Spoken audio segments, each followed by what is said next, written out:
What is going on, guys? Parker here, bringing y'all another video. Super exciting today. The guys over at partsexpress.com sent me over one of Dayton Audio's brand new subs. This is the Max X or MX sub. This is their $150 sub. Let's get into it. Woo! That was pushing some air. 7,475 watts though. What's going on, Basshead family? Thank you all so much for checking in to another video. Gonna get into this review in one quick sec. First of all, thank you to all the new subscribers we're getting on the channel. Absolutely awesome, guys. I appreciate each and every one of you. And just a reminder, we're giving away those 2 Black Brick BB2 subs here soon. All you gotta do is be subscribed and tune in to the videos to when we'll be announcing that here coming up soon. So yeah, stay tuned for that. But anyway, let's get into it. Of course, Dayton Audio. This is the MX12 22. So it's a dual 2-ohm sub.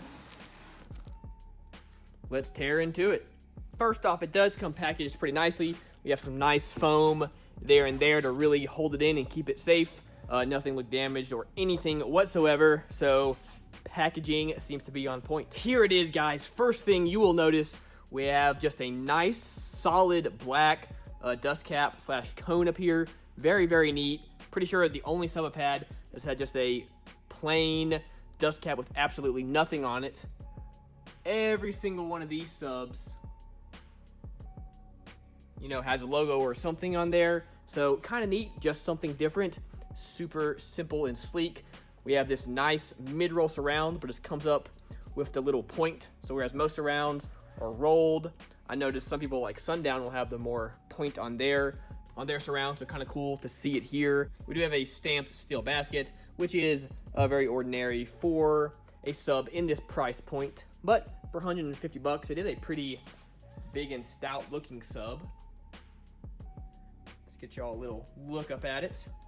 Let's take a quick look at the specs over here. Now, this guy does have 18.8 Kipple certified X Max. Now, I'm not 100% sure what Kipple certified really means, but I think that's pretty cool. Let's take a quick look at what we got going on over here.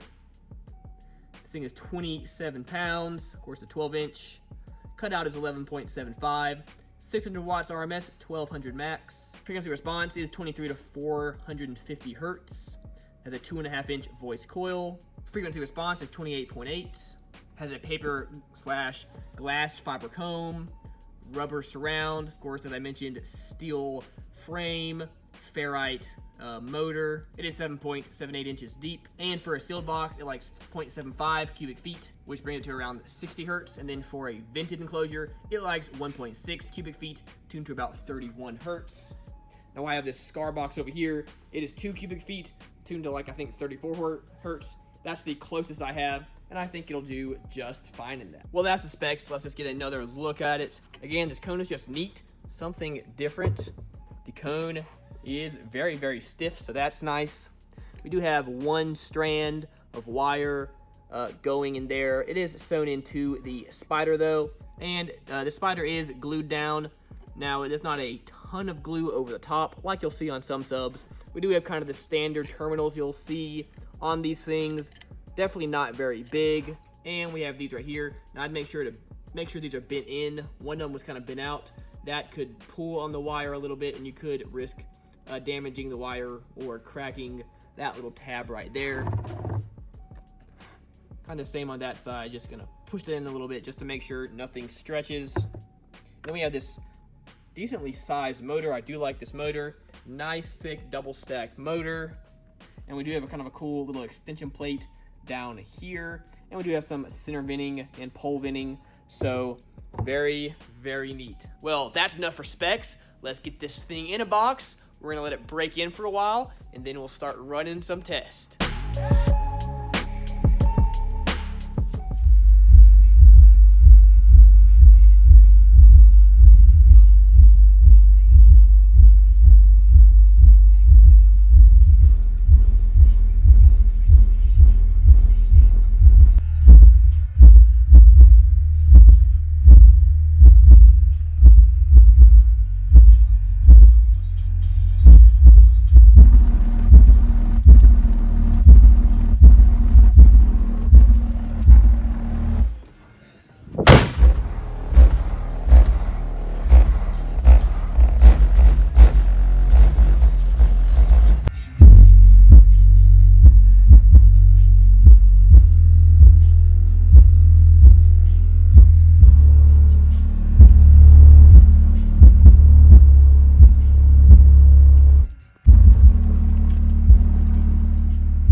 Well, it's not been bad.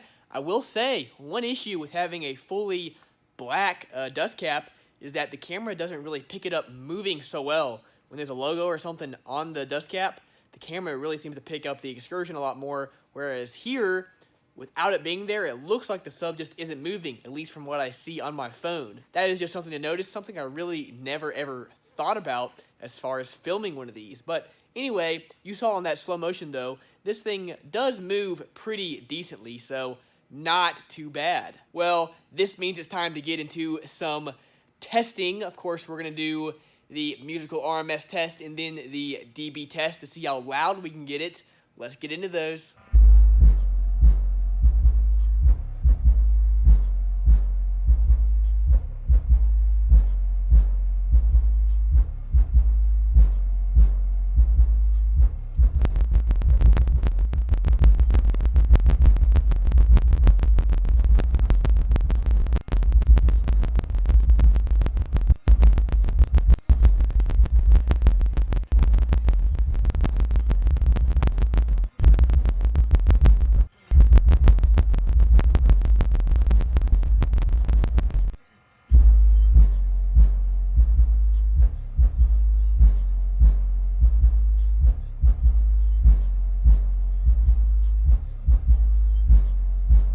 Well, it made it through that. The RMS power on this guy is 600 watts, and I tried to keep it as close to that as possible. Of course, it dipped above it and below it, but made it through. Don't smell anything, and I don't really feel any heat on the dust cap, so seemed to take it just fine. Well, let's push some real power through this thing, get the dB meter out, see how loud we can get this little guy. We've got this guy set on dyno power, so we can see the max wattage we put through this sub. We're gonna try 40 hertz, kind of low volume, just see what it does. Just put 600 watts through it. We got a 131.8. Gave it a pretty good bump up. Let's see what it does. There we go, over 2,300 watts. I really felt some air moving around in here. We got a 134.4. Woo, that moved some air. Look at that, guys. 4,700 watts. And we got a 135.6. I'll bump it up one more time just to see what we can get, but I feel like we're probably about at the maxing point for this sub. Guys, that is a little scary, but look at that. 6,665 watts, and not bad at all, a 138.9. Well, I bumped it up again. Pretty nervous about this. We might blow something, but let's go. Woo, that was pushing some air. 7,475 watts, though. But again, 138.9. Well, how impressive is that, guys? This little 600 watt RMS sub taking over 10 times its power, and not just a little bit over, well over 10 times its power, and it didn't blow, we didn't tear a spider, didn't damage it.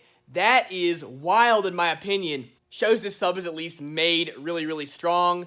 Now, it was getting pretty windy, but it wasn't really getting louder there at the end, and I think a lot of that is that this box is a little big for this sub. If we had a little smaller box tuned a little more to the sub, we probably could have got it to that 140 mark, but overall, I don't care, guys. I'm pretty impressed we put that much power through it, and it held together. Well, let me know what you thought of the Dayton Audio MX12 or Max X12.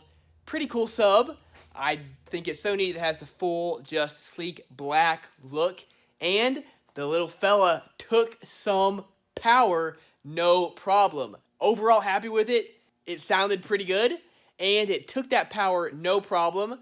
I'd say my only really gripe with it would be those tinsel leads. Could have some better tinsel leads, and especially the connector going from the tinsel lead to the push terminal. Just not a great style connector. If that flexes, they can crack and break. So in my opinion, I would just change that up. But other than that, the sub did fine. And hey, even with those being there, the sub still took a ton of power, no problem. So might be just fine. Well guys, thank you so much for watching. That's going to do it for this video. Stay tuned. I have a huge line of subs coming in here soon. Like more subs than I can review in a couple months. It's going to be absolutely wild. Cannot wait to bring y'all a bunch of those. And I got a couple cool videos coming up here too. Some things a little bit different. So stay tuned for some of those, guys. And remember, keep basing on.